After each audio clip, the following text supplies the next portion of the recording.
absolutely. So let's jump to Dead Sun Rising. Where's the name from?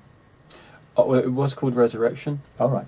It started out as an album of unused songs. Right. I've only relatively recently started to keep unused songs. I went through 20 odd years, I guess, of if it didn't work, I erased it. Normally on the same day. You know, if I'd write it in the morning, be happy with it. By lunchtime, go off it, erase it. By 1 o'clock, start again. I'll get another one in, put it into play. You know, Sure. I had a ruthless kind of attitude towards it, which I really regret now. I must have erased hundreds of songs, many of which were probably actually quite alright, you know, but you get down on it and working, Sure. erase and start again. Yeah. I'm really rubbish for that. I'm my own worst enemy sometimes. There's a level of impatience in that? Or? Yeah, if it's not working now, Yeah. you know, then I'm not going to flog it to death trying to make it work. I'll start something new and make that work. Yeah. That's why I'm not good with nostalgia and retro, generally speaking, because I don't want to keep flogging something, because I find new stuff really exciting. Yeah. Anyway, so that's how it started out. A few years back, I did realise that was probably a stupid thing to do, so I did start to keep the better, more developed things that I'd worked on. Because sometimes I didn't get an album because I just ran out of time. You already had enough songs, but you're still writing, you know, whatever. So just some that just didn't fit the vibe, but still a good song. So anyway, so I had a few songs that I kept. But I was going to call it Resurrection because it was like bringing songs back from the dead. All right. That was the reason behind it. And then mate, Steve said you can't call it Resurrection because it's got a religious overtone, and you got to get away from religion because you've done it to death, which I accept. Right. All right, then. So I call it Dead Sun Rising. It means exactly the same thing, but you seem to be happy with that. so I'm thinking, yeah, he hasn't noticed, but he probably has.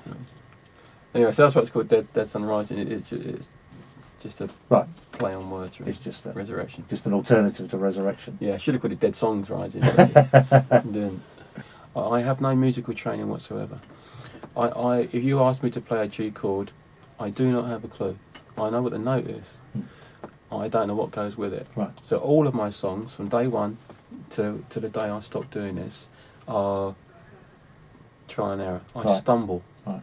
You know, that's no, I'll have that there, and then that one. Right. And it's not quite as basic as that now because I've learned a lot more over the years. Sure. But I have deliberately not learnt about music. I don't want to know what goes with what because it will make you predictable.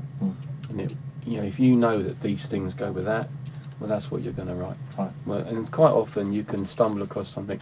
One of my songs, I don't know if it's I think it's Fringe Electric, but I got a friend of mine who has a degree in professor now, whatever I think he is, in music, and he explained to me once that if I'd written Fringe Electric for my as part of my degree course for music, I would have failed it because it's considered in classical circles.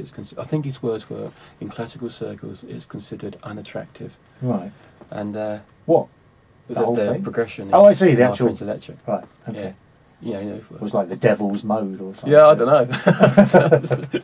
But apparently you can't have it. Now, when I got expelled from school, and as a peacemaking move to my mum and dad, I went to a college to do an O-level course. I ended up getting expelled from that, so it all went horribly wrong. But while I was there, one of the things I did was a basic O-level music course. I didn't get very far in because at one point, on the third or fourth lesson, we had to go home and write a 4-part piano piece, the old dots and all that stuff, which I don't understand at all. So I did that, I learned enough, went back with it, and it sounded lovely to play. The man played all the different pieces that people had written, got to mine and said that you can't have it. And I said, why is that? He said, well, because you've got a dot or whatever, something that you can't have it. And I said, but it sounds all right. And he said, that's not the point. That's fucking not the point. In music, it doesn't matter whether it sounds all right and it's a piece of music. Sure. So that was it. So I made a bit of a drama about it. I said, I'm not standing for this. I left that class. So I didn't have any. That was the only music lessons I ever had. Absolutely. I envy the people that can play hugely, Sure. and I envy the people that do have that knowledge up to a point. But for me, not having it has worked out very well. and I want to carry on writing songs the way I always have, where I just stumble along. But remember, I only keep things, I only release things that I like. Yeah, and there's some of them over years I go off of, obviously. I don't like all of my old stuff anymore. The same as things that I liked as a kid of other people's. I don't like everything anymore. So your own taste change, even about your own music, which seems to annoy the fans sometimes. If I say I don't like my stuff, they get really angry. Why? Who has got more right not to like my own stuff than me? I can't imagine anybody. Yeah, no one. Yeah, don't be bothered about that. Anyway, so what's I saying? Well, we're talking about happiness. We're talking about getting that happy. So if I'm sitting down writing something that sounds pretty. See, pretty and happy are quite close together. Sure. So you can write something which is pretty. I think I have done. I think I've done quite a lot of pretty stuff over the years. But it's what you kind of, where it goes after that. And then you come back to pretty, but then it goes somewhere a bit dark and comes back again. And it's what you do with it and how you build the sound of the song around it. That kind of, something quite pretty, you put something different on top of it, becomes eerie. Sure. Yeah. But it's actually, you take that melody off and played it on a harp. Sure. It probably sounds lovely. Yeah.